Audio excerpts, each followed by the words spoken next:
Don't any of you have the guts to play for blood? I'm your huckleberry. That's just my game.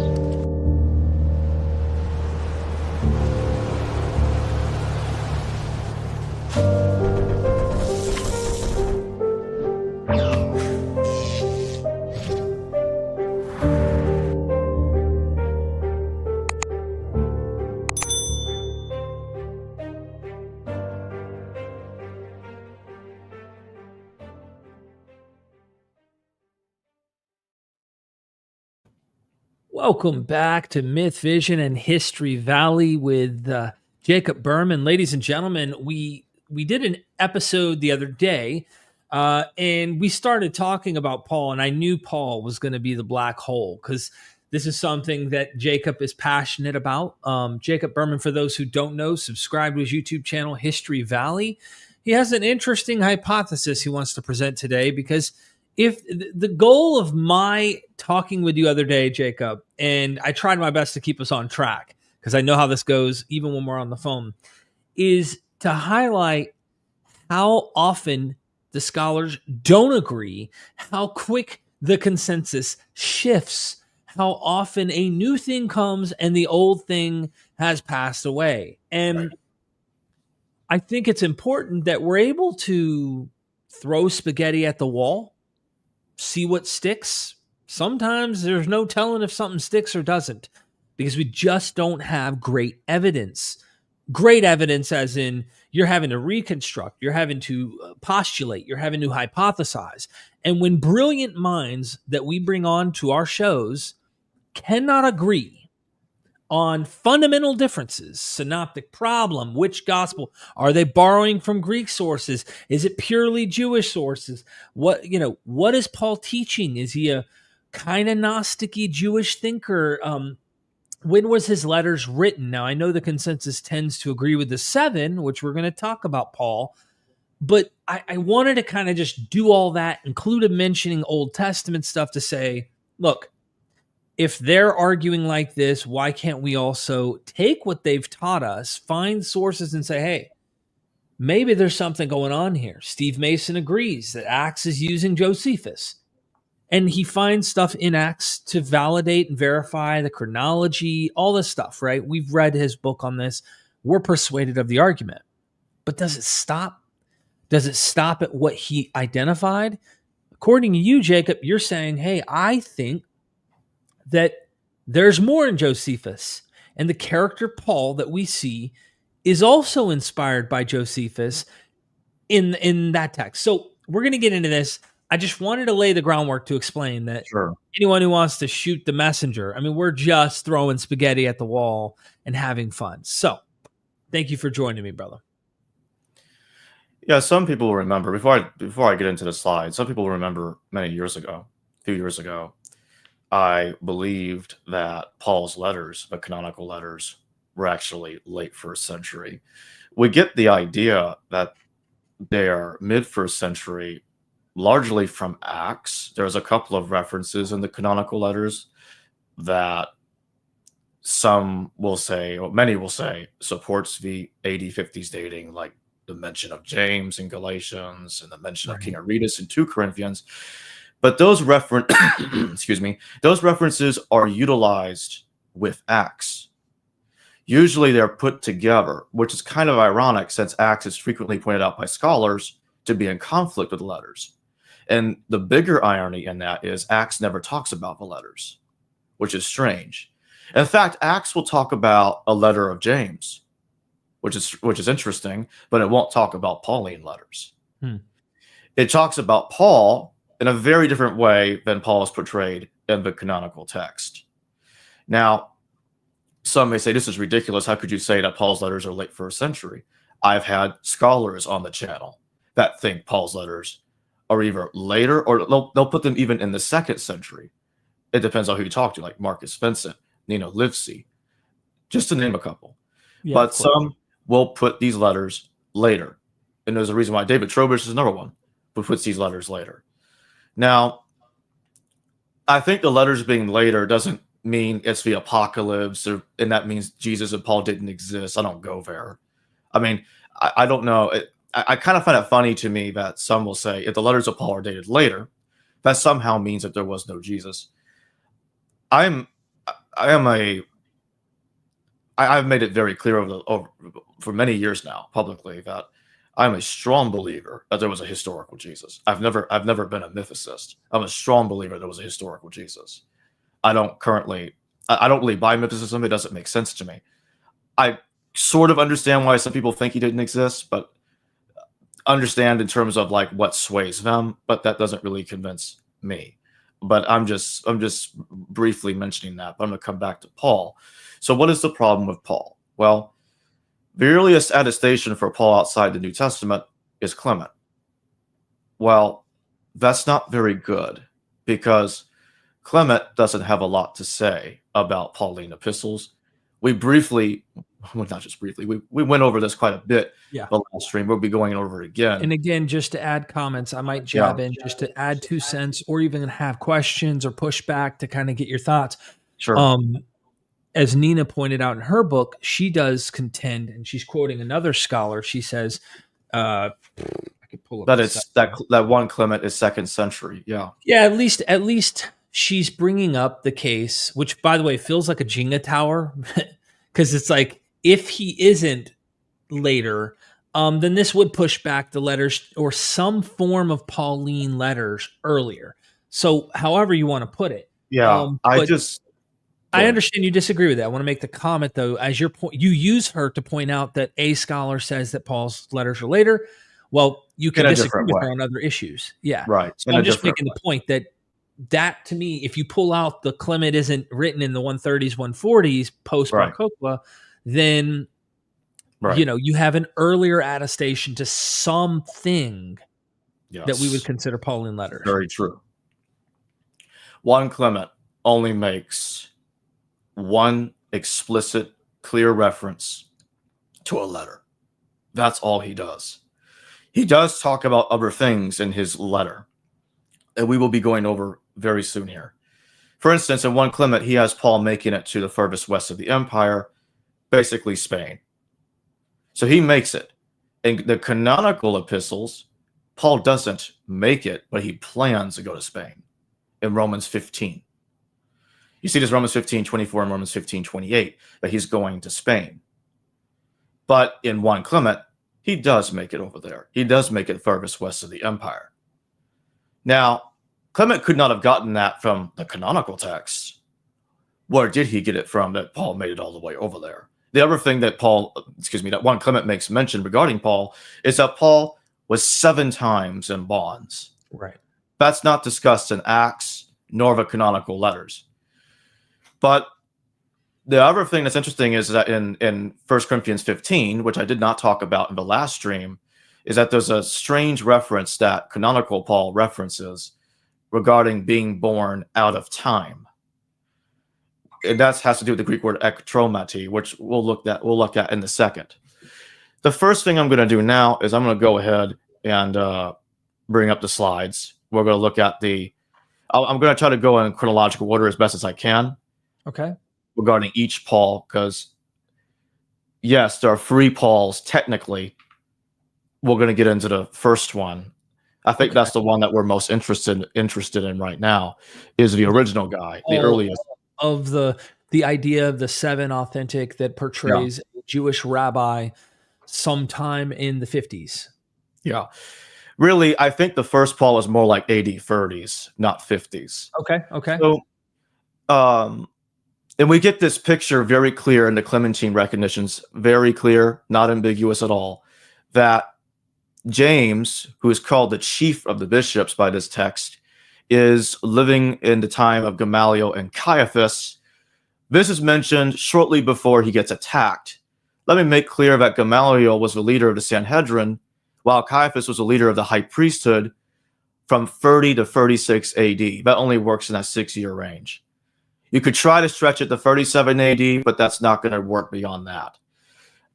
I would prefer 36 AD. Nonetheless, this is when James is active in the AD 30s, and then this happens to him. He gets attacked by Saul. And this attack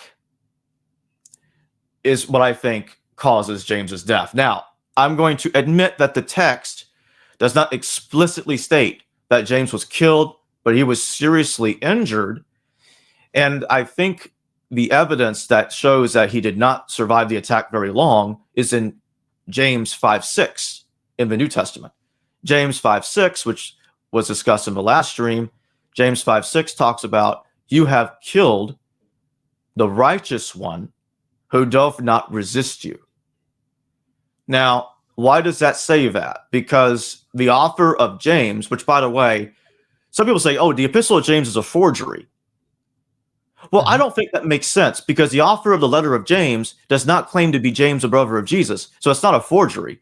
It begins by saying that James is a follower of Lord Jesus Christ. He's not claiming to be James, a brother of Jesus. We should remember that James is a common name, just as Jesus was, Yeshua, or James is Yaakov. By the way, it's James 5, verse 6. So if anyone wants to go check it out, I wanted to refresh. You have condemned and murdered the innocent one who was not opposing you. Yes. And you think this is whoever this James is, you're saying is talking about this common tradition. It's another guy. Yeah, it's another guy called James that's talking about a dead man called James. Yes. Now you could see why this is a bit speculative, right? Yeah, I can see that, but I think by the time I'm done with the stream and I've explained how there is clearly chronological discrepancies regarding Paul, I think people will understand this better. Let me remind everybody that Bart Ehrman wrote a book called Forgery and Counter-Forgery. This is like that, but I suppose on steroids. Okay. Because what's happening is canonical Paul is opposing a James that is continuing the James tradition, and therefore the one that takes up for James becomes the enemy of the one that took up for Paul, if that makes sense. In 2 Thessalonians, by the way, it already is complaining about others writing in not just Paul's name, our name. I like to remind everybody that most of the Pauline epistles in the New Testament weren't just written by Paul, but were written by multiple people, co-authors. Not merely scribes, actually co-authors. 8 out of 13 of the Pauline epistles were written by multiple people. Only 5 of them are written by Paul. Just straight up Paul, no co-authors involved. That's Galatians, Ephesians, 1, 2 Timothy, and Titus. Everything else, even Romans, is co-authored. The only difference is with Romans, Tertius doesn't put himself at the beginning of the letter. He puts himself at the end. Mm-hmm. But he's a co-author all the same. Now, we're not told very much about this 80-30s Paul. Now, you see that in the third bullet point. Paul, just so I'm on the same page here. This is the same Paul. It is. That Acts is portraying as rolling around right there after the death of Jesus, and the church is developing, and he's like being taught by Gamaliel and all that kind of stuff. Oh, yeah. I have seen scholars admit that Pauline epistles, even some of the genuine ones, in their current form, date later than Paul's time. For instance, some will say that, like Frank Hughes, for instance, 1 and 2 Corinthians were originally multiple letters that were stitched together. Mm-hmm. A patchwork quilt that was put together. Okay. That's a pretty common position that scholars hold. Actually, a lot of scholars think 1 and 2 Corinthians are fine the way they are. But so Frank is actually in the more radical position by saying that 1 and 2 Corinthians are multiple letters that were put together. Well, I've interviewed several who think that. So that's maybe I'm just that's interesting. Radicals, you know. Okay, maybe that position has become a little bit more popular than I realized. Well, in any case, still, the point that I'm making is that there's a recognition by scholars, at least some, that 1 and 2 Corinthians in their current form are later, which therefore must beg the question, just how much of it can one start thinking came from Paul, if we're already admitting 1 and 2 Corinthians is a multi-compositional text that was put together. Right. But let me present a different idea. How about it looks that way because 1 and 2 Corinthians were co-authored? We see that at the beginning of 1 Corinthians, it was written by Paul and Sophanes. In 2 Corinthians, it was Paul and Timothy. So and now some people say, well, hold on, Jacob. Some people, co-authorship, usually means that two people or more agree on every word. I don't think that's what's happening in these letters. This is more like a co-authored anthology that was forced together to work. And we see the logic of this connect to what Paul preaches elsewhere in Romans 3. And I know some people disagree with this, but he's condoning pushing falsehood as long as it brings people to the glory of God. I believe it's in 1st or 2nd Corinthians, Paul says he's all things to all men. He'll tell one group of people this thing and one other group of people that thing. And again, that does work when you are trying to accommodate everybody's views, because you're trying to avoid conflict. Now, let me just make this point. The Paul that Clement's talking about, who is also the Paul fleeing from King Aritus, you'll notice that in the 3rd bullet point, I mentioned that canonical Paul wrote in the 90s AD, who is not the same person as the Paul that fled from King Aritus. I'll try to explain this more clearly soon here. But what I'm trying to say is the Paul in the AD 30s is extremely violent. He attacked James. This is not, in my view, this is not coherently the same person that's writing these letters having theological arguments. Now, yes, Paul does mention that he was persecuting people in the past, but he doesn't really explain what he was doing in those persecutions. It's implied that he was violent, but not to the extent that that Paul is being discussed by Clement. That's the problem. Now, in Philippians, Paul says he's a Benjamite in the Hebrew of Hebrews. We'll get to that in a little bit. Let's talk about King Aritus and Nebatea. I'm not going to read this whole thing, but in this text, you see that King Aritus is waging war against Herod Antipas. And we see that John the Baptist is killed. And I'm going to move my mouse over here to, you see John the Baptist right here? John that was called the Baptist, for Herod slew him.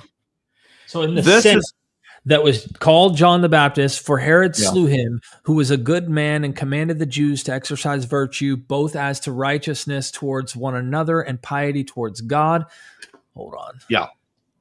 And so to come to baptism, that the washing with water would be acceptable. Yeah. So I've read this section before. I haven't probably the entire section, but okay. Yeah.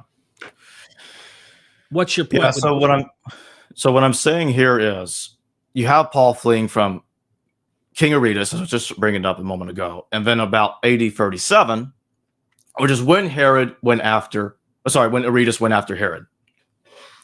So this would put John the Baptist's death no later than AD 37, and it seems to me AD 37 anyway, from what the text is saying here.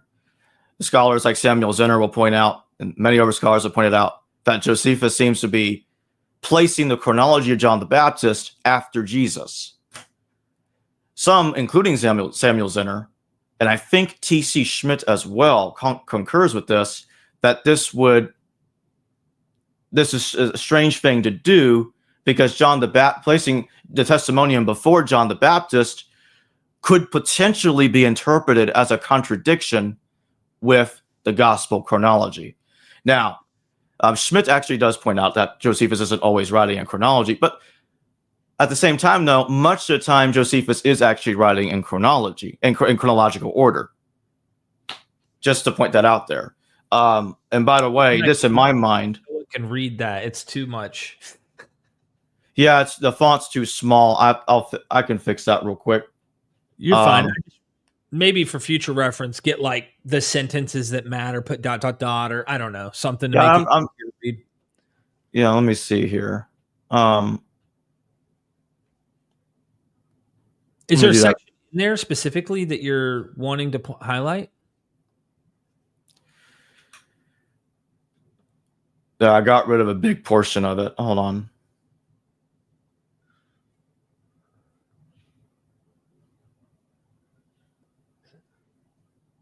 I just want people to be able to. I know they can go read the source themselves, but yeah, it's just work for them. Yeah, Yeah, I didn't mean for that. You're fine.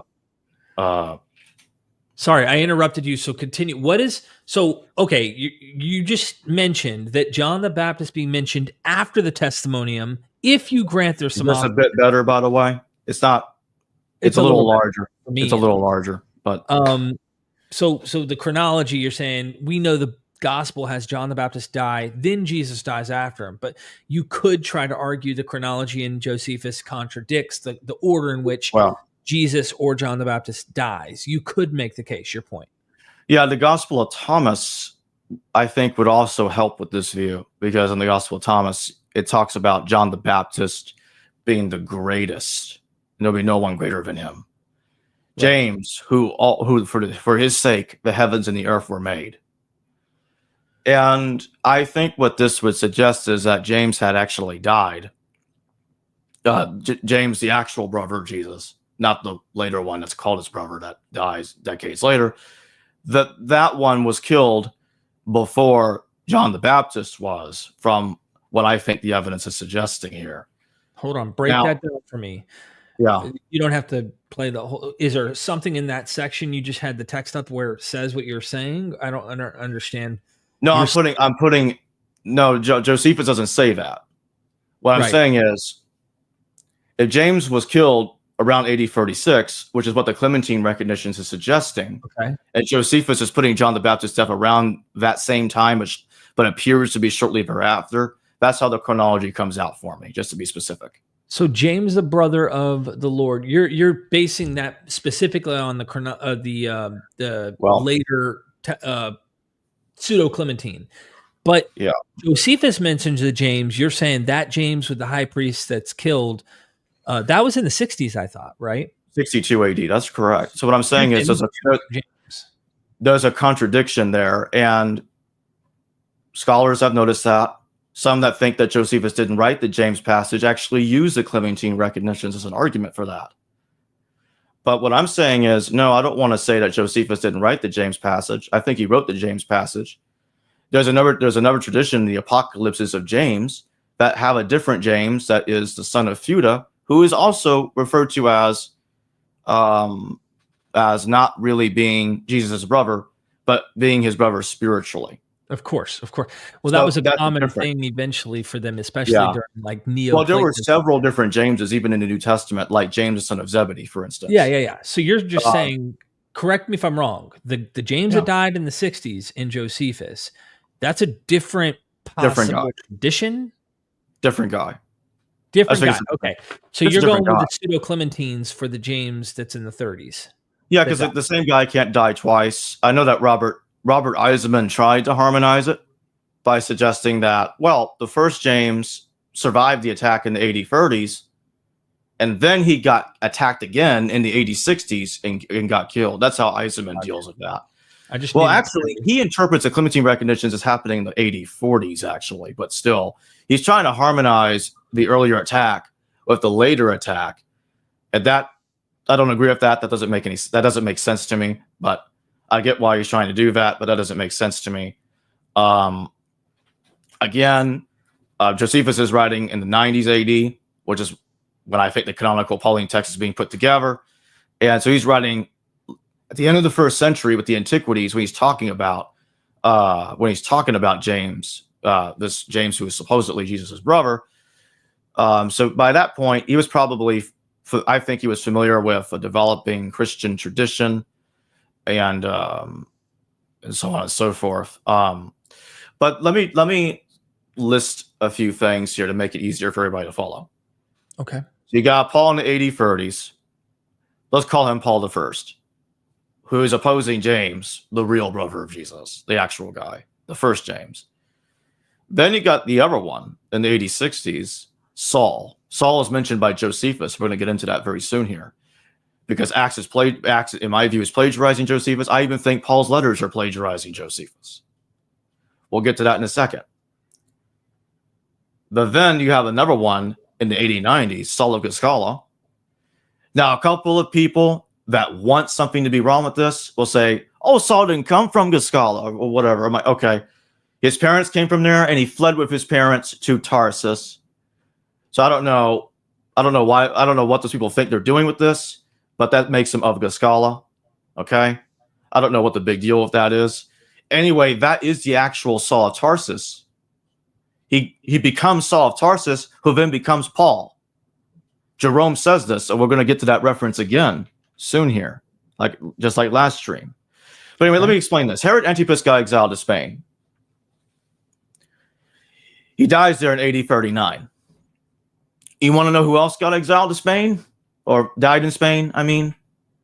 Paul. Now, like I said, in Romans 15, he's planning to go to Spain. He doesn't state that he made it to Spain. That story gets finished in 1 Clement. Romans 16 says that he's a relative. You know what's funny? This right here, there's a reason I included this translation here. This is funny to me that Romans 16, 10 to 11 in the NRSV updated edition says, my fellow Israelite. That is ridiculous, because that's not what it's saying. It has the Greek word syngony there. That's actually his kinsman. And if I go to the Revised Standard Version, it's actually going to say that. So let's replace that real quick. So this is Romans 16, 10 to 12 now. But greet my kinsman Herodian, little Herod. Oh, is that why Paul was a target of King Aritus? I think that's starting to make sense now. Why was Paul fleeing from King Aritus in AD 37? What was Aritus' problem with Paul? There were no Christians running around. Even the term Christian didn't seem to exist yet. They weren't running around in Arabia. They didn't have churches everywhere, and Damascus and stuff like that. So what's Aritus' problem with Paul? Oh, he happens to be a Herodian. Let me remind the audience that completely contradicts Philippians, that he's a Benjamite, a Hebrew of Hebrews, and a Pharisee. You can't harmonize that. Let me ask you this. I know if it's a blending of biographical details of different people, then that's a different story. What were you going to ask me? Yeah, so I know that the word kinsman, right? The same with brother. I know it can mean different things. Yes, I know. Do what? They can mean different things. Yes. Yeah. So I'm kind of wondering, is it not possible that when he says kinsman, that he's in they're his constituency, that he's playing? He doesn't have to be biologically a Herodian or ethnically, but that he could be associated with them, and they're like brothers. They're part of a community to him in some way. Well, regardless, 2 Corinthians has Aritus going after Paul. Right. And if he was connected to Herodians one way or the other, that would explain why Aritus was going after him. Yeah, I'm not denying that. That's a cool connection you're making between Aritus historically having problems and constantly fighting against Herod, and being the Herodians. But that, do we need to say, okay, I need Paul to be ethnically or somehow family in the literal DNA way, so that when we hear him say he's a Benjamite, he can't be a Benjamite. Now, that's one possible contradiction, but I'm just wondering, could it not have connections? Anyway. Well, when we get to Saul of Gascala and we start seeing that we got evidence of Paul having contradictory martyrdom stories, because like I said, the same guy can't die several times. You only die once. So you'll see the issue. You could have different Pauls, is your point. You could have one that's Syrian, one that's a Benjamite. It's already happening in canonical Paul. That's what's going. That 2 Thessalonians is suggesting as much. Got it. And 1 Clement, which is the earliest text that we have that even talks about Paul's death. Oscar Coleman, he suggests that other believers killed Paul. I think that's right. So I'll read this real quick. There was Peter, who by reason of unrighteous jealousy endured not one, but many labors, and thus having borne his testimony went to his appointed place of glory. By reason of jealousy and strife, Paul by his example pointed out the prize of patient endurance. after that he had been 7 times in bonds, had been driven into exile, had been stoned, had preached in the east and in the west, he won the noble renown, which was the reward of his faith.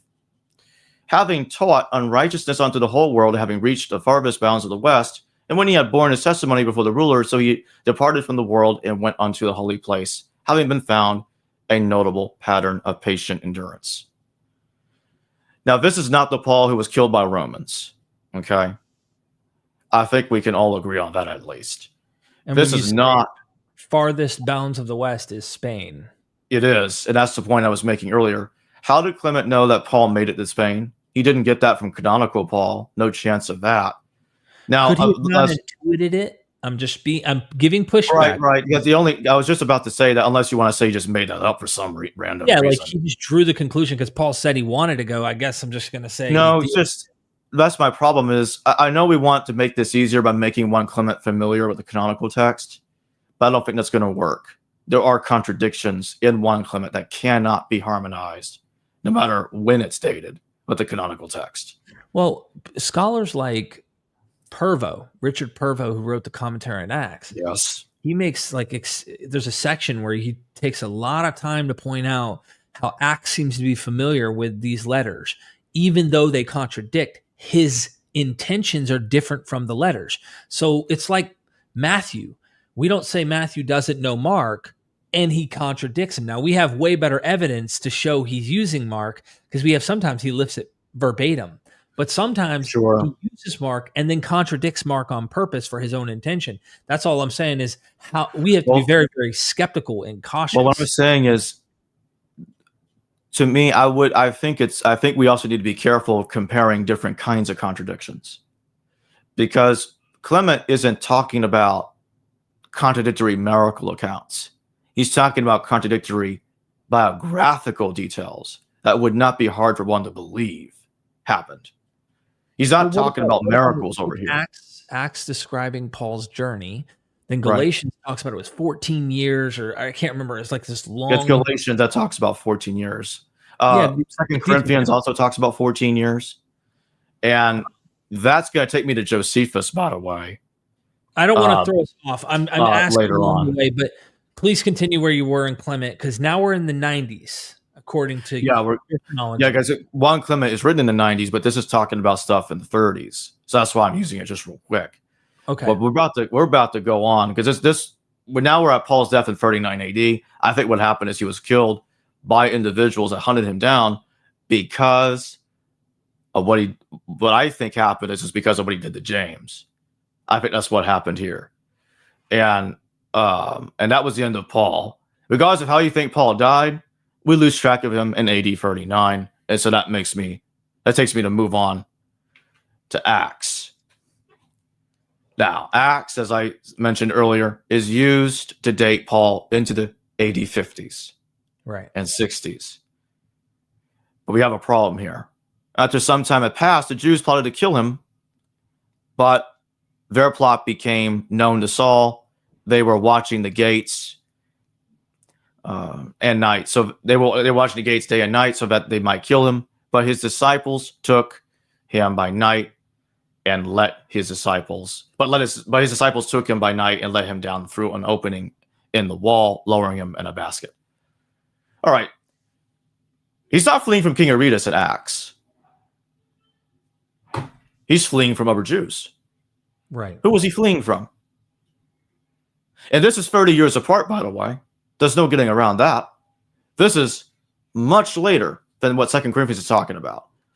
Or we're going to believe the same thing happened twice? I guess it's possible. Might as well believe what Eisenman says, that James survived the first attack magically and got killed in the AD 60s. I'm not buying that. That takes me to where Acts gets the story from. While some may say I'm speculating, everybody's speculating, including myself, that story in Acts I just read to all of you strongly resembles what we see here. After this calamity had befallen, Cestius, many of the most eminent of the Jews, swam away from the city as from a ship when it was going to sink. Let's put an asterisk. Let's highlight in our minds, as from a ship when it was going to sink. I talked about this last stream. Josephus employed a metaphor of a sinking ship. Mm-hmm. That's going to be very important here in what I'm about to discuss when I'm done reading this. Costobarus, therefore, and Saul, who were brethren together with Philip, the son of Jasimus, who was the commander of King Agrippa's forces, ran away from the city and went to Cestius. But then how Antipas, who had been besieged with them in the king's palace, but would not fly away with them, was afterwards slain by the seditious. We shall relate hereafter. However, Cestius sent Saul and his friends at their own desire to Achaia to Nero to inform him of the great distress they were in, and to lay the blame of their kindling the war upon Florus, as hoping to alleviate his own danger by provoking his indignation against Florus. In the meantime, the people of Damascus, see where Damascus is coming in now? Mm-hmm. Notice that's mentioning Damascus just after it talked about that.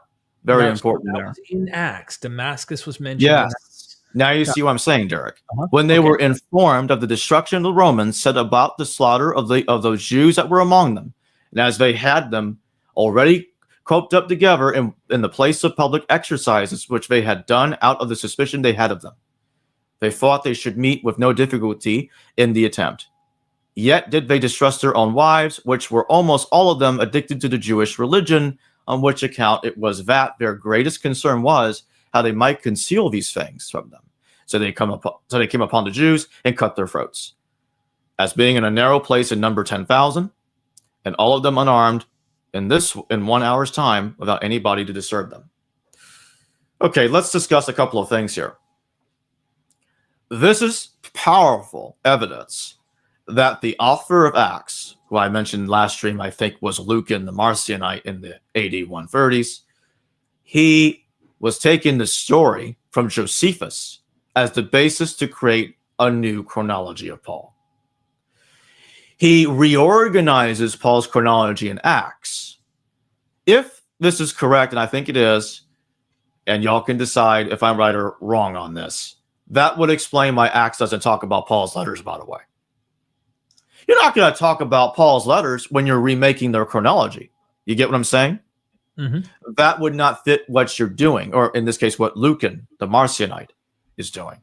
He is taking the story in Josephus and using it as the centerpiece to reorganize Paul's chronology around this man. By the way, just so everybody knows, this happened in AD 66. This was the beginning of the Jewish revolt. That's when Paul was martyred by Nero, by the way, in Christian tradition. So he goes to Nero with his brother Costobarus, and they're never seen again. I think it's rather obvious they were killed. Notice that their danger was mentioned here, Derek.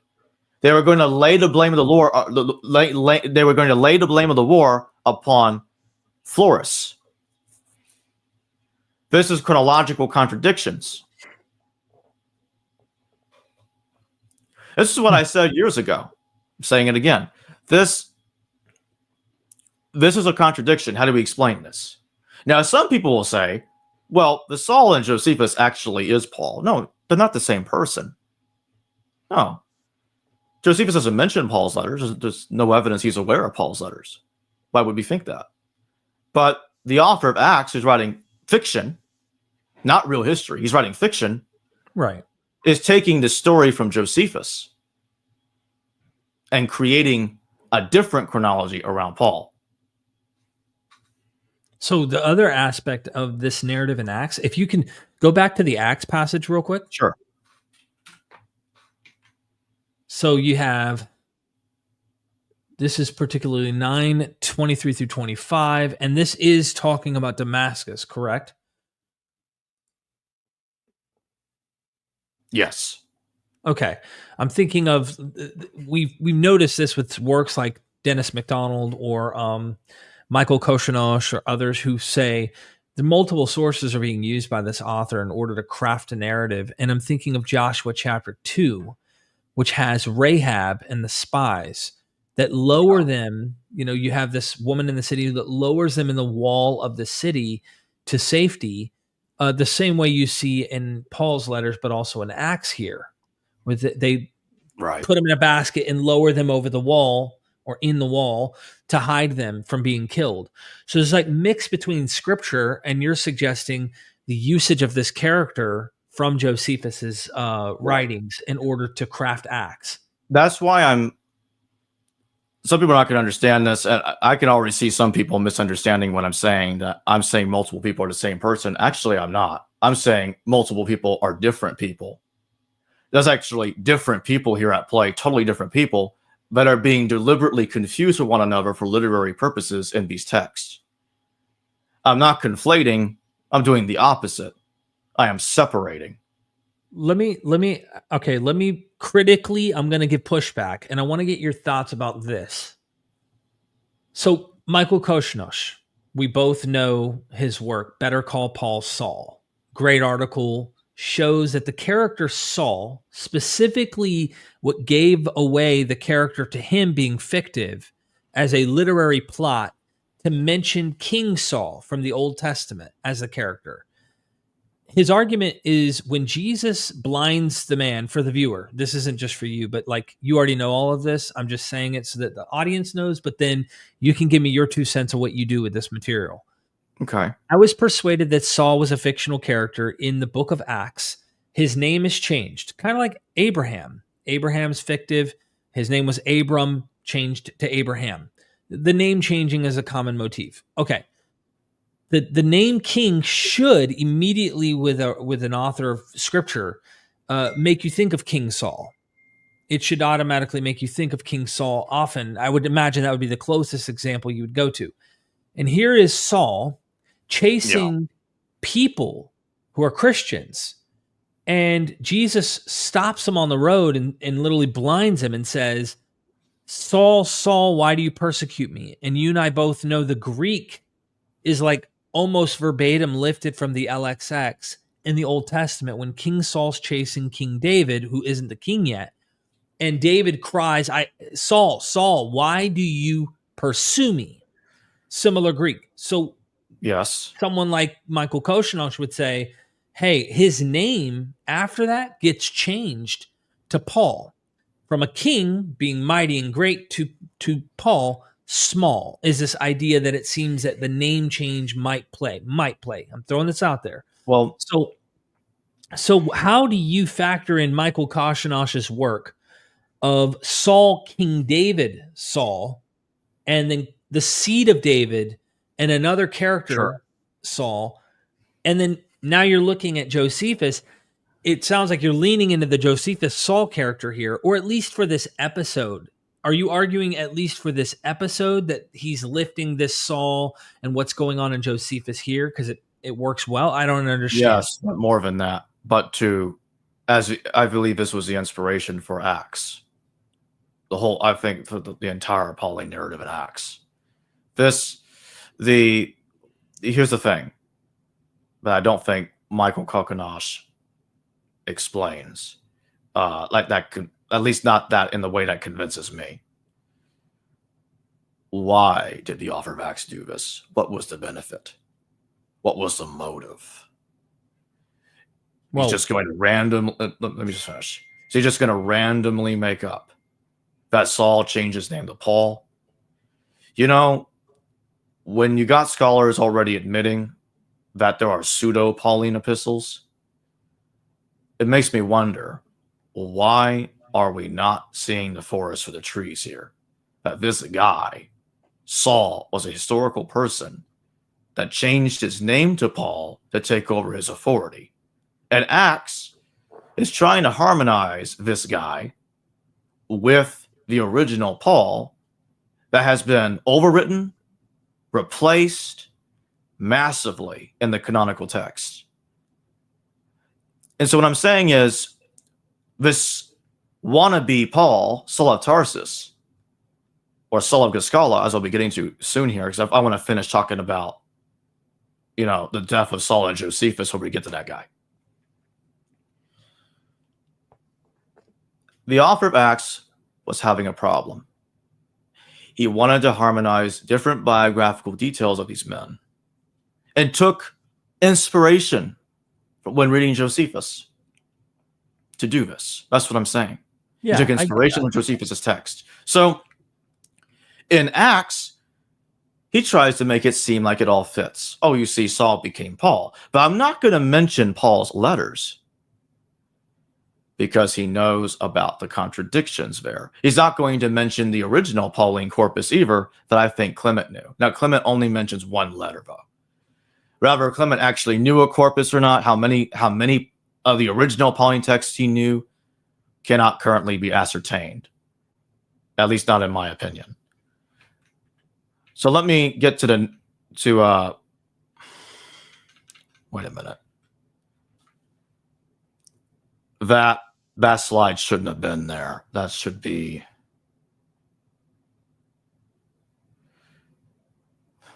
That's weird. It jumped ahead there. I was supposed to be explaining. Oh, I see the problem. Hold on. I see the problem. Give me a second. I see the problem. That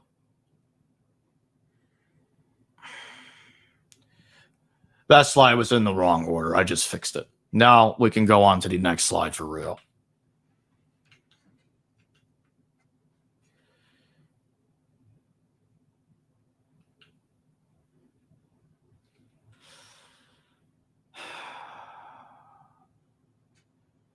Okay, we already showed the part where he went to Spain, so I think there was a duplication in slides there. But anyway, we're finally there with Saulus. Saulus's death. So again, we were just looking at Saulus or Saul mentioned by Josephus. But now we're going to look at the Acts of Paul. This comes from the Acts of Paul. This is where we get Paul's death from under Nero in the AD 60s.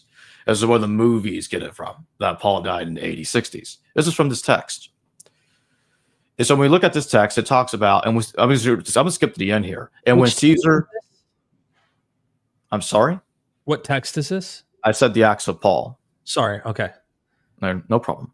And when Caesar heard that, he commanded all the prisoners to be burned with fire, but Paul to be beheaded after the law of the Romans.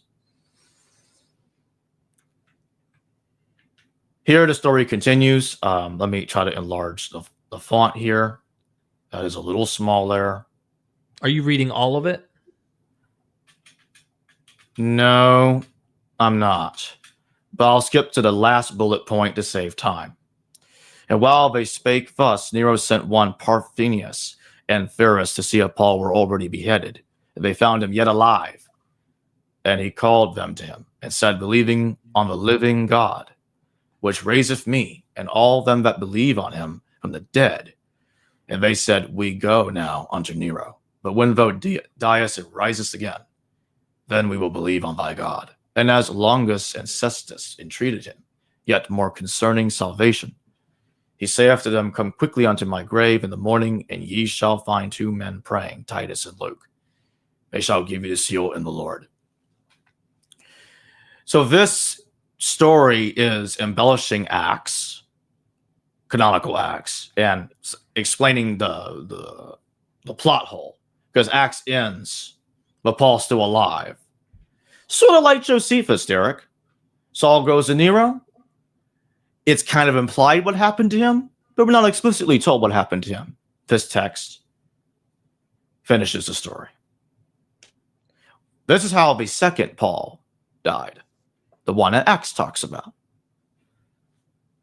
That's the end of that guy.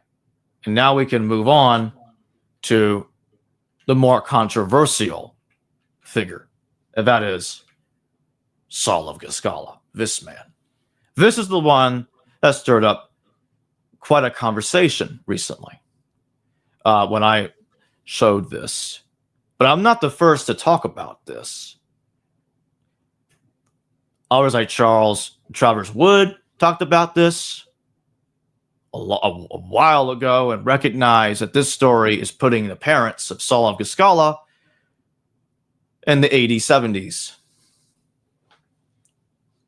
We see here that Jerome knows of a text. He knows something that is informing him of quite a strange story.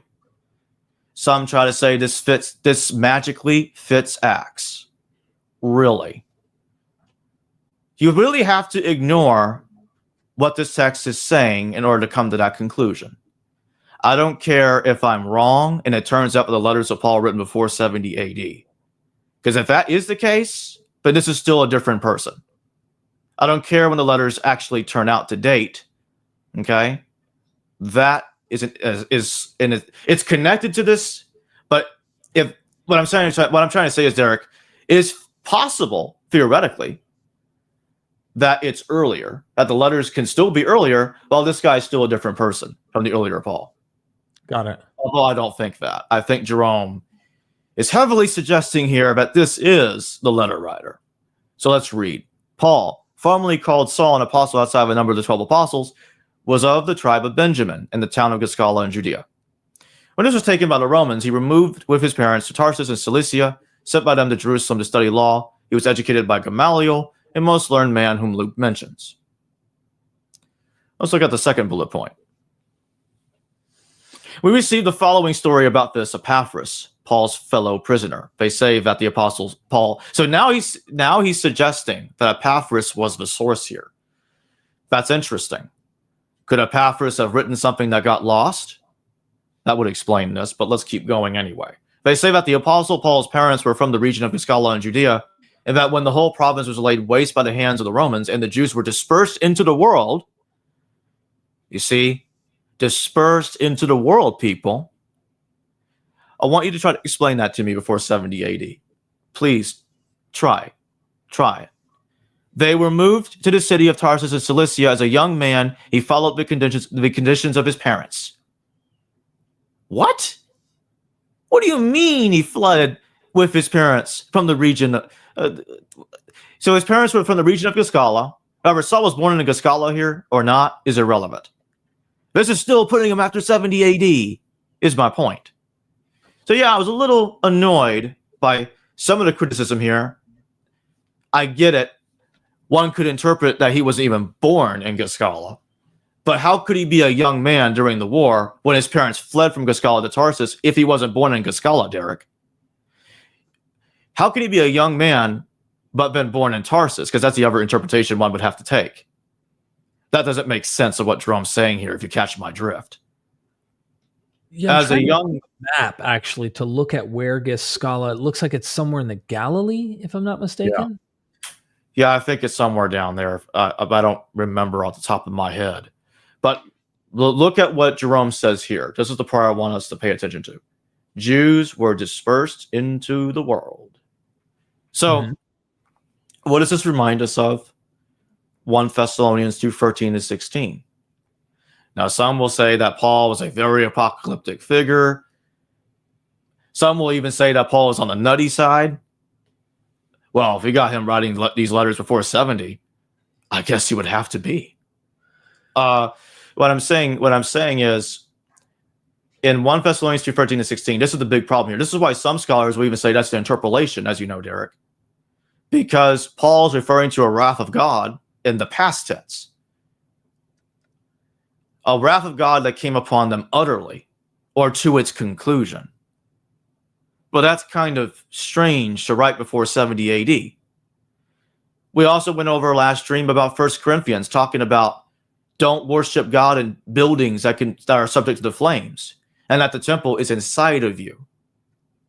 In fact, could you pull up like you did last stream? But let's go to that reference in 1 Corinthians where he talks about the temple. That do not worship God in buildings subject to the flames. We need to look at that again. That passage. Yeah. What is 1 Corinthians chapter 3 verse 15? It's around there. So I would put 1 Corinthians 13-18. Of 1 Corinthians 3:13-18. Yeah. 1 Corinthians 3:13-18. Let's pull up that whole section. We'll go through it. Because I really want people to really get this through their heads. Let me pull up the. I really do. Yeah, let me do Cross Bible. We're going to do it under our buddy. Accept all. 1 Corinthians 3. Okay. We do NIV. Is that straight? I would prefer RSV. Does it have RSV on here? Click. It should. Click on that. See if it does. Well, I am. I'm looking right now. Okay. I don't see RSV. All right. We'll just put up with NIV then. Okay. What verse 13? We'll start with verse 13 and work our way up to 18. Okay. Their work will be shown for what it is, because the day will bring it to light. It will be revealed with fire, and the fire will test the quality of each person's work. If what has been built survives, the builder will receive a reward. If it is burned up, the builder will suffer loss, but yet will be saved, even though only as one escaping through the flames. Don't you know that you yourselves are God's temple, and that God's Spirit dwells in your midst? If anyone destroys God's temple, God will destroy that person, for God's temple is sacred, and you together are that temple. Can you go to verse 18 now, please? Okay. Bear with me here. No, take your time. Okay. Do not deceive yourselves. If any of you think you are wise by the standards of this age, you should become fools so that you may become wise. All right. Paul, canonical Paul, was just telling us, hey, don't worship God in temples now. Buildings, They can be subject to the flames. Oh, by the way, the temple's inside you. What? Now, that's kind of a funny, awkward thing to say if we're going to imagine that happened before AD 70. Right. But if that's happening in after 70, or what I would say is the AD 90s now, that's when he's writing those. That's when canonical Paul is writing those letters, or Saul of Viscala, Saul of Tarsus, what you want to call him. Saul of Tarsus, the wannabe Paul, was writing these letters in the 90s, is saying this stuff. Now, the temple's gone. They can't call him a nut job and say, hey, the temple's here. What do you mean the temple's inside of us? Oh, well, it is. The temple's gone, man. You see, it got destroyed a couple of decades ago, and it's not a wise thing to worship God in building subject to the flames now. And then, once you see it that way, it makes First Thessalonians suddenly makes sense. F.C. Bauer was right. First Thessalonians was later. But this is where a question must be asked. And I didn't even get to the part yet where Paul is plagiarizing Josephus. I'm about to get to that. But let's leave this up for now, because I just want to remind people for a little while. Because we're also going to talk about Epaphroditus and Clement. I didn't get to that last stream. We're going to talk about how Epaphroditus and Clement were also living in the AD 90s. I'm going to talk about the Acts of Timothy again, and correct a minor mistake that I think I made in the last stream while I'm at it. But let's go one thing at a time real quick. So here's the thing. If it was just Jerome saying this, I could easily see how this could be dismissed. Oh, Jacob, you got one source. He's living in the 4th century AD. He's talking about this Saul of Viscala. We'll just dismiss him as a different human being. That's not the guy that wrote the letters.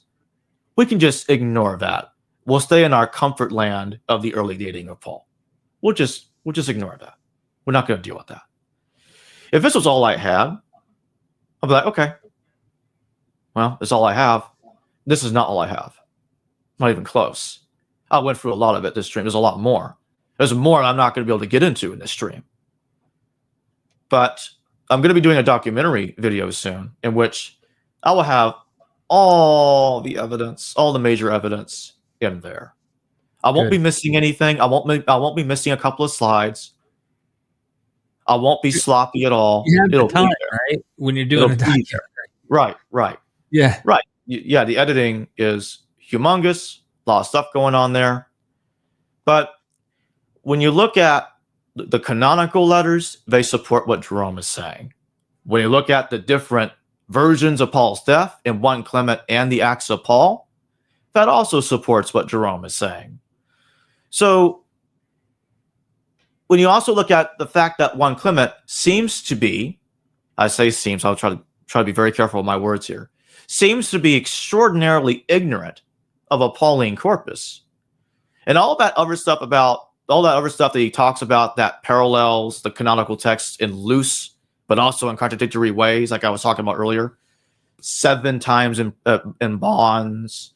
He made it to Spain, farthest west of the empire, which is not, we're not told this anywhere in the New Testament. All these loose parallels that don't perfectly parallel the New Testament. Dare I say he might have gotten all that from the same letter to the Corinthians that Clement was referring to in the first place. It's interesting. He only admits to us that he uses a Pauline written document when he's quoting material that's found exclusively in 1 Corinthians about Cephas and Apollos, the rival parties, the rival sectors of Christianity that Paul is opposing. He never makes mention of John, who was a pillar in the church. Irenaeus seems to know about that John, by the way. He puts him in the wrong time period, by the way. I say wrong time period because he's in a time period that people would not want John to be in. I'm talking about the 80s, 90s. I'll save the rest of those details for the documentary. There's a lot more to that story that we do not have time to get into here. But I will talk about a little bit of that when I look into the Acts of Timothy, because I need to explain something that didn't quite come out right in the last stream, I don't think. That's what I'm going to do right now. I could not find a PDF copy of this book online. I tried. But we're going to look at page 403 in Tony Burke's New Testament Apocrypha, more non-canonical scriptures, volume 1. That's the page I'm citing and everything. Let's see what this text has to say about this 80s, 90s business, because it has something very interesting to say. It says, "But when a demon of mischief invaded the thoughts of Domitian, who reigned as king of the Roman state after Nero, and those who ruled in heaven," sorry, let me reread that, "and those who ruled in between, and when slanders came forth against the saint, the oft-mentioned Apostle John the theologian was exiled by Domitian from the city of the Ephesians and ordered to stay on the island of Patmos," which is one of the islands of the Cyclades. "After these things happened among them, the bishopric was being managed piously and well by the oft-mentioned most holy Timothy. At that time, the metropolis of the Ephesians held the remains of a bygone adultery among those who lived there. At the festival of the Catagogia, as they then called it, which was celebrated on certain days, they put around themselves unseemly customs, and they covered their faces with masks so that they might not be known. They carried around clubs and images of idols, disparaged with songs, and sat upon free men and respectable women in an uncivilized fashion. They performed slaughters in no ordinary manner, and poured out an abundance of blood on the distinguished places of the city. They did not stop acting as if what they were doing was profitable for the soul. As a result, the most holy Timothy, who was at the time the archbishop, bewailed these things often, but his effort was not strong enough to repulse such madness of theirs through his petitions. On the day of the abominable festival, he put himself forth in the midst of the Embolos quarter to exhort them, saying, 'Men of Ephesus, do not be mad for idols, but acknowledge the one who truly is God.'" I want everyone to remember this is Timothy, a major player in canonical Paul and a co-author of several Pauline epistles. Is in the 80s, 90s in this text. Okay? "The agents of the devil were angry at his teaching and making use of the clubs and stones that they carried with them. They killed the just one, but the servants of God took him while he was yet breathing and brought him to rest at the boundary of the splendid metropolis, which is situated on the opposite side of the harbor. There, when his spirit was returned in peace to God, they took his body and placed it in the place called Peon. It is there that his most holy martyrium is located. When Emperor Domitian's life came to an end, Nerva received imperial power and recalled the most divine apostle and evangelist John from exile. He returned and took up his seat in this radiant metropolis of the Ephesians, and we discovered that the most holy Timothy had completed his life in the manner previously mentioned. He took up the place of honor on the apostolic throne. Through those who were found at the time to be chief priests, he endured and managed this office until the reign of Trajan." So here's where I'm going to correct myself from last stream. I think I might have mistakenly said that the text suggested that Timothy was alive in Trajan. He was not. But he seemed to have died at about the end of Domitian's reign. And then you have Nerva, who gets into power. He releases the Christians from persecution. And in the pastoral epistles, which I think was written right when Nerva came to power, you see canonical Paul in the pastoral epistles, and I put them like 96 AD.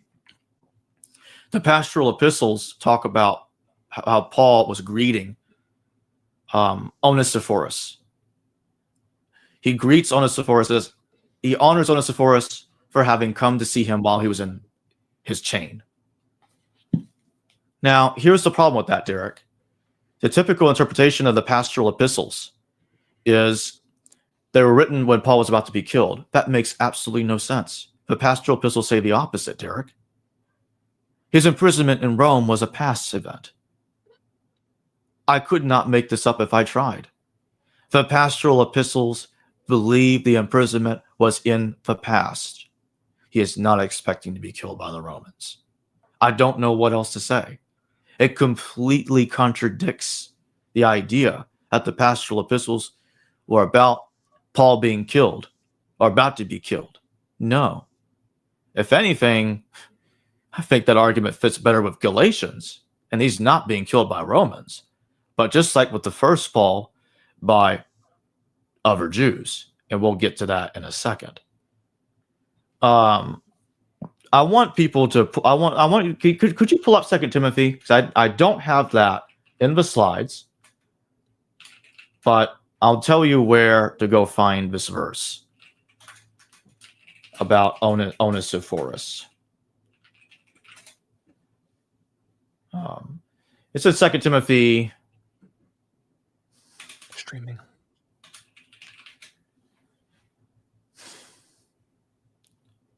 1:16. Just scroll down to 16. You're already in chapter 1. May the Lord show mercy to the household of Onesiphorus, because he often refreshed me and was not ashamed of my chains. On the contrary, when he was in Rome, he searched hard for me until he found me. So he's writing after all this happened, Derek. You see? Oh, it already happened. I'm good now. Praise Onesiphorus. When I was in misery, he came for me. He found me. Oh, some martyrdom that was. Not. So, okay, let me jump in here real quick, just so I'm understanding where you're coming from, because there's a lot of moving parts here, and maybe a lot of viewers. I know it's complicated. Maybe a lot of viewers to keep up with. Wondering. So taking the pastorals like 2 Timothy, taking the Paul or the Saul of Giscala by Jerome, the Acts of Paul, all of these seem to imply to you that we're talking the past tense. Some of this stuff is past tense. He's still alive, like you said in this case. Giscala was crushed by the Romans. It sounds like that's the Roman Jewish War, and that Saul's now over here in Tarsus now. So it sounds post 70, at least in these sources. Your point is that the chronology of when Paul's running around, when he's alive, when he's operating and doing things, there's contradictions in the sources. Yes. Some try to put him back here. Some try to put him in the 90s. You can't, he's in different places at different times under different sources. And once you realize that's what's going on, saying that, okay, dismissing it as fiction doesn't really explain the problem, because it's not explaining the motivation. Why would Christians create all these contradictory stories about Paul? This is not like looking at contradictory infancy narratives about Jesus in Matthew and Luke, which is more easily dealt with. These are simple, mundane things that these different texts can't even agree on about Paul. That's something I want to stress on. You see where I'm getting at? No, I understand. And I want you to pull up one other thing. We're going to get into Josephus being plagiarized by Paul now. I'm sure a lot of the people here were waiting on that. So 2 Corinthians about the free shipwrecks. And that's going to be in 2 Corinthians 11:25. 2 Corinthians 11. Verse 25. Got it. Now, before we read this, I want you to pull up my screen real quick. My shared screen while leaving that up. Let me try. Just set that aside for a second about getting rid of it. Here, Josephus talks about shipwrecks in a metaphorical sense, as from a ship when it was going to sink. Okay? I want everybody to remember this. Now go back to 2 Corinthians, and I'm going to explain. 3 times I was beaten with rods. Once I was pelted with stones. 3 times I was shipwrecked. I want everybody to put a lot of emphasis on 3 times I was shipwrecked in verse 25. 3 times, Derek. So I spent a night and a day in the open sea. I have been constantly on the move. I have been in danger from rivers, in danger from bandits, in danger from my fellow Jews, in danger from Gentiles, and danger in the city, and danger from in the country, and danger at sea, and in danger from false believers. Why 3 shipwrecks? Why? Let me make a bold suggestion about why it says that, Derek. Because that has to do with the literary conflation of 3 Pauls.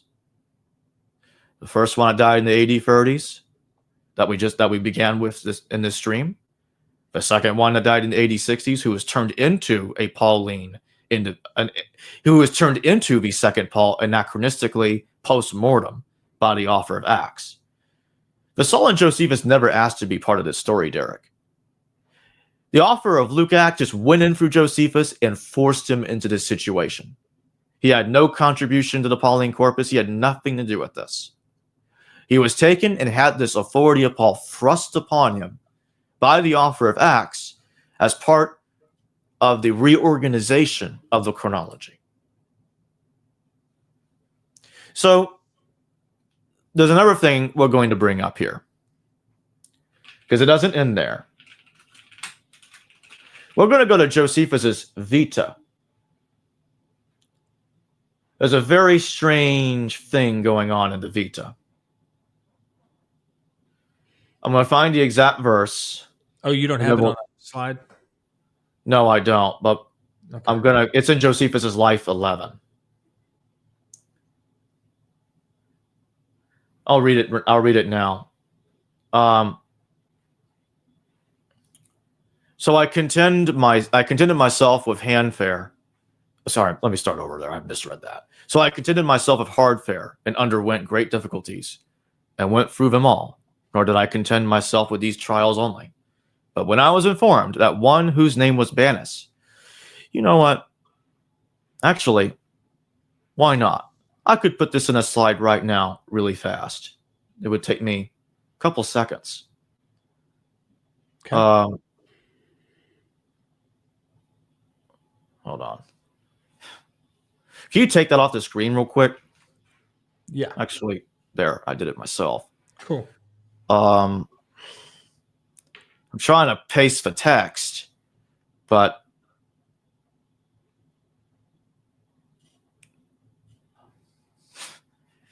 yeah, just give me a second. I'll get this done.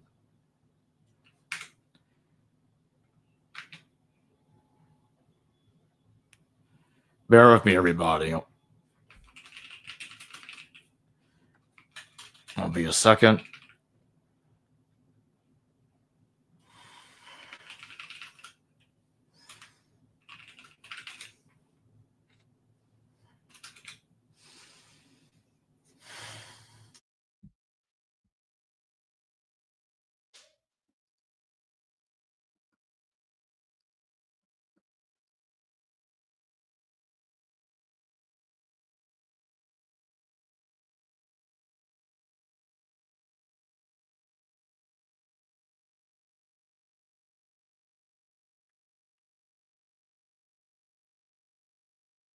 Long silence.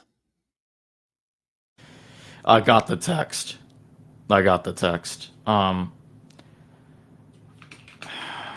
This is a quick pasting, so it's not going to be organized perfectly, but it'll do.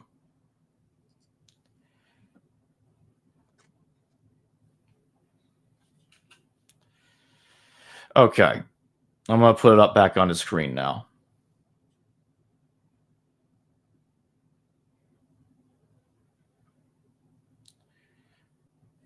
Hold on, I forgot to put it on full screen again. There we go. In the first bullet point,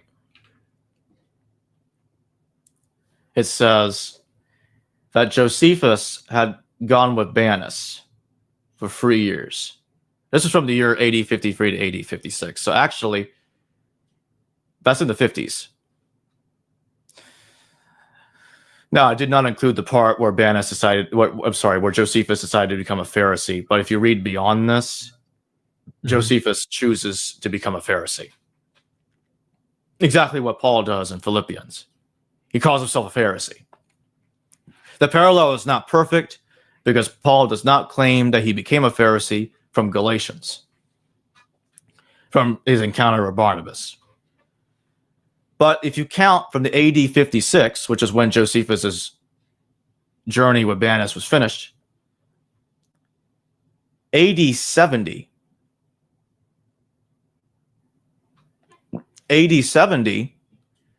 is when the temple was laid siege upon. And that's when Josephus went with Commander Titus to Jerusalem. Galatians talks about 3 years of Barnabas, and then 14 years later, Paul takes a trip to Jerusalem for the second time with Barnabas, but took Titus with him also.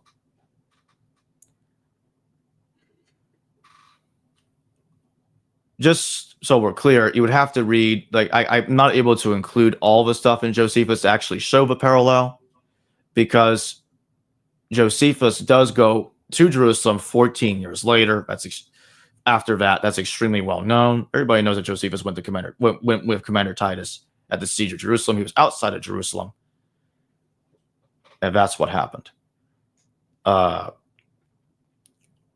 the way I look at this is Titus. I'm not claiming that it's the same Titus, by the way. I want to make that clear. That's not what I'm saying. I am not claiming that it's the same Titus. That would be ridiculous. But you see the literary parallels. 3 years with somebody, and then 14 years later to go to Jerusalem. You see 3 shipwrecks in 2 Corinthians, like I went over this earlier. And you see that Josephus uses shipwrecks as metaphors in the Jewish wars. In other words, if we're already seeing literary fiction in other aspects of Paul's letters, you see? If you see literary fiction, and again, some people are not going to understand. Some people are going to think I'm spewing nonsense. I get it. Well, this is people not, do that either way. This is not. Oh, yeah, I know. I know. I've seen this, but we've seen this. But what I'm saying is, it's a lot to keep up with. And I think my biggest takeaway of what you're suggesting is there might be clues that indicate post 70 material. I personally don't see any need to connect all, to find a way to make sense of 3 different Pauls, but you can in some way say, hey, these characters are inspired by other sources, like you're saying. Maybe Josephus is somehow inspiring the character of Saul in Acts. You can look to these sources and say, hey, what the heck's different here? Why is there a different kind of tradition, and how you want to interpret that? But was Paul, the lingering question in my mind is, was Paul running around after 70? And if he was, and he was known or supposedly writing letters, why can't we say letters were written after 70? That's kind of my takeaway in all of this. Now, we can parallel Josephus and Paul. I know that he had a shipwreck as well. I think several, if I'm not mistaken, Josephus had. We could do all sorts of stuff to parallel the two, and maybe some of Josephus inspired the crafting of what we see with Paul. I'm not sure, but I'm open to it. That's my biggest takeaway. Jacob, I have to get off here in 10 minutes. I've got a meal on the way. I told you before we started, I haven't eaten all day. Sure. And Ryan ordered food. But if I were to let you just kind of give a brief summary that you can of what your outcome is in this episode, like what are you really trying to paint in the simplest way? You don't have to bring up sources, just explain it in the simplest way for our audience to understand, because I can see why someone might get confused. We've jumped around to all sorts of different. It's a lot. It's a lot of stuff. Yeah. So what are and- you saying? What is your conclusion at the end of the day about Paul? Well, the original Paul the Apostle, he was a persecutor in the AD 30s, and he was a very violent one. He engaged in very minimal theological argumentation based on what Clement says about the guy from his letter to the Corinthians, the only letter that he admits to citing. Whether he knew other letters of Paul or not cannot be ascertained. As I said in the last stream, I agree with Marcus Vincent, even though I do not agree with him on the Marcionite edition being earlier than canonical Paul. But I do agree with him that nonetheless there was another collection of Paul out there. I think that collection is the one Clement knows. However many letters that entails, who knows? But this letter to the Corinthians that Clement talks about would be at least one of them. Or perhaps the only one, I don't know. Clement doesn't make it clear. But in any case, however long he engaged in the argumentation, it doesn't seem to be implied that it lasted very long. In AD 36, he attacked James. In AD 39, Herod Antipas was exiled to Spain. Well, at least he died in Spain by that point, but he was exiled to Spain. I showed the text. Josephus says this in the Jewish Wars. And when you look at Paul also was in Spain at the end of his life in 1 Clement. I showed that he's connected to the Herodians, whether it's by blood or he's just joined them in allegiance. However you want to take that reference in Romans 16, which does not line up with what you see in Philippians about him being supposedly a Benjamite, Hebrews a Pharisee. That's the later Paul. I'll try to. I'm abbreviating this as best as I can, believe it or not. Yeah. Now I'm going to go to the second. Now I'm going to go to the second Paul because I'm abbreviating what I'm saying about first Paul really fast. He dies in AD 39 in Spain. Let's move on to the second one. Second one died in AD 66. He was killed by Nero. Possibly what appears to be is because he was blamed as a contributing factor for causing the war. We saw that in Josephus, that he was trying to, lay the blame on Florus squarely. We saw this, where blame was being dodged and deflected. That character is the basis for creating the chronology we see in Acts. Now, some people will say, it's easier to put some letters before 70 and some after. But that still doesn't explain why Acts ignores the letters, doesn't talk about them. We'll get to the third one. I'm skipping a lot here, but going to the third one. Third one dies about AD 97. In Galatians, we see that the men of James approach him. I think Galatians was his last letter. I think that was Saul Gascala's last letter. And the men of James were coming after him in Antioch. And that was the end of that guy. He was not killed by the Romans, either way. The only one of these three Pauls that was killed by the Romans was Saul in Josephus, who was only given the authority of Paul posthumously, post-mortem, after his death, because he was used as an anchor point to center the chronology, the new chronology that Acts is creating. And I think this explains the tension that when you look at the canonical epistles, even the so-called pre-70 ones, I'm not going to refer to them as the alleged 7 authentic letters, but as the pre-70 letters. The pre-70 letters contain knowledge that the temple was destroyed. One can conveniently claim the bits that I don't like are interpolations without manuscript evidence, and the rest of it's fine. Or it's because the whole damn thing's later. That does not mean I'm saying that everything about Paul is after AD 70. I admitted earlier, Derek, last stream and in this stream and in other videos, that there is material that goes back to the original Paul in the AD 30s. Clement knows about that. But then I ask, how much of it can we really say goes back to the 30s? How much? How do we know? Besides what Clement tells us, we do not have magic glasses on that tells us, okay, this piece of the text goes back, this piece of the text does not go back. We don't have those magic glasses. Arguments about interpolation are extremely subjective. A while ago, people said that the testimonium is clearly a total interpolation. That was many decades ago when they said that. Then scholarship started to suggest that it was partially authentic. And now we're heading into the direction where the whole damn thing might be authentic, with maybe two extremely minor differences, if that. That's the problem with interpolation arguments, Derek, is people will argue until the cows come home about it. It never ends. When you argue something's an interpolation, you're going to find someone that will say, there's no problem with it, because I read it differently than you do. No, it doesn't fit the language. Yes, it fits the language. No, it doesn't fit the language. Yes, it fits the language. You see what I'm trying to say? Yeah. That's the reason I don't like those arguments. Even in your interview the other day with Bob and Nicholas, I can't remember the scholar. Nicholas Allen. It was so funny. He had a funny saying about that. He disagrees, I'm sure, with Schmidt on the testimonium, but he said, he would disagree. He said, by just reading the testimonium, you have become a Christian.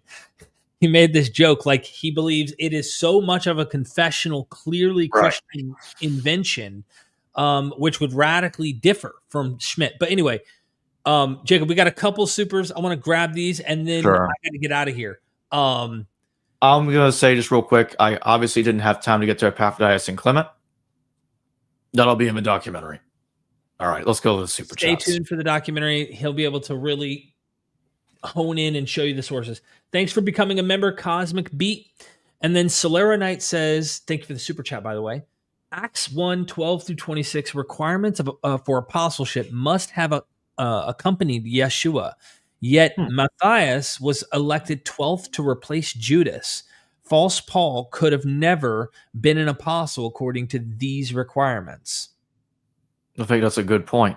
I don't have much more to say. I mean, Acts is fiction. It's creating a narrative and reconfiguring the chronology around a man in Josephus that never asked to be involved in this situation. He had it thrust upon him while in the grave. So that's all I have to say about that. Thank you, Solera. And then one on your side, Christian Michael, thank you for the super chat. J.M. O'Connor dates deportations of Galilean Jews to 61, 55, 52, 4 BC, 6 AD. Jerome talks about fellow captives deported from Galilee. Gamaliel mentions the AD 6 deportation in Acts 5:37. Thoughts? If you don't mind me making a comment on this. Okay. The source you brought up in Jerome, if you have it easy to pop it up real quick. But this is, I thought about this too. And in fact, I was Googling and looking up what I could in the brief moment. Look, Jews were all over. Okay, there's the diaspora. This is for centuries prior to Jesus. They were spread across the world in the Roman world. But that text doesn't just say they were spread across the world. I got it up right now. Yeah, it gives more data. It says they say the Apostle Paul's parents were from the region of Gacala in Judea, which is near Galilee, and that when the whole province was laid waste by the hands of Romans. That's the key. So the fact that this area was laid waste, it's like raising the area, that sounds like a Roman invasion, like a legit bona fide. And I was looking up, is Gacala? That's my problem right there. I was wondering if Gacala was near Sepphoris, because I know there was Roman legions that went to Sepphoris in the BC, right there at the turn of the Common Era. But this sounds like Jerome's saying Roman war. It sounds like what happens. And Gacala does get conquered at that period near the Roman War. So, precisely. Yeah. Charles Travers Wood, New Testament scholar in the 20th century, saw this. I think he was in the 20th century, but yeah, he was writing a while ago. He saw this. He saw the problem here. He didn't really know what to make of it. He didn't talk about it too much, but the brief comment he made about it sounded like it was post 8070 to him. Yeah. So other scholars have noticed this. It's not just me interpreting it this way. I know that we want everything to fit prior to 8070. It needs to fit in the magical 8050s We have got to get the magical book of Acts to get all fit. We got to make it all fit. We got to fit it in a different shape that does not fit into a square peg. We have to force it in there. And I'm like, listen, even the author of Acts couldn't get away with it. That's why he never talks about the letters. Because the story of Acts is fiction. It's contradicting the stories in the epistles.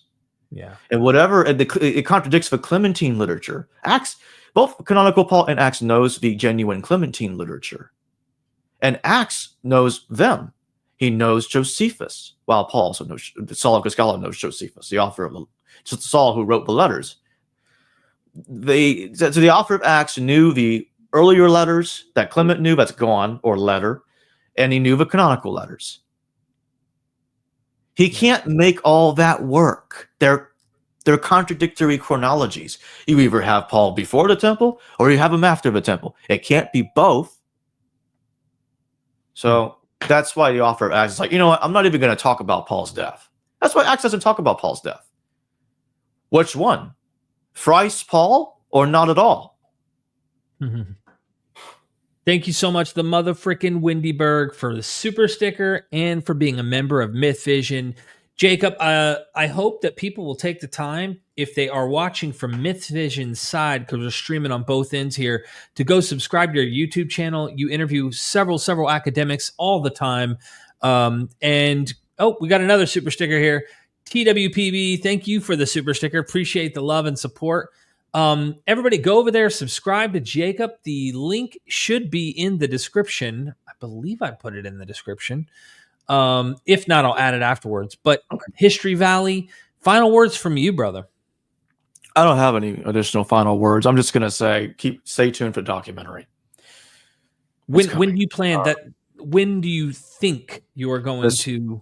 I'm going to get it out this month. I'm going to get it out as soon as I can. Okay. I know. I admit that I probably could have organized those slides better, but it was those things can happen where sometimes it doesn't come out quite the way you planned it. So got it.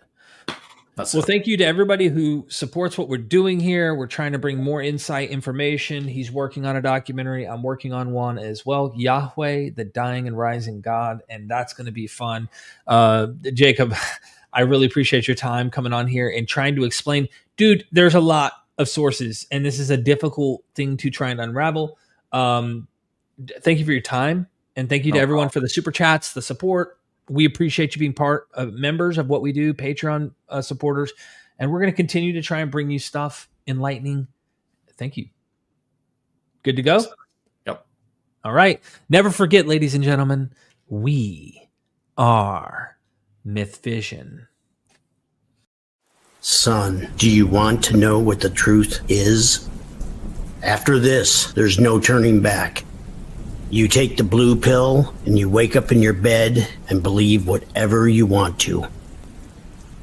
You take the red pill and you stay in Wonderland, and I show you just how deep the rabbit hole goes. Remember, all I'm offering is the truth. Nothing more.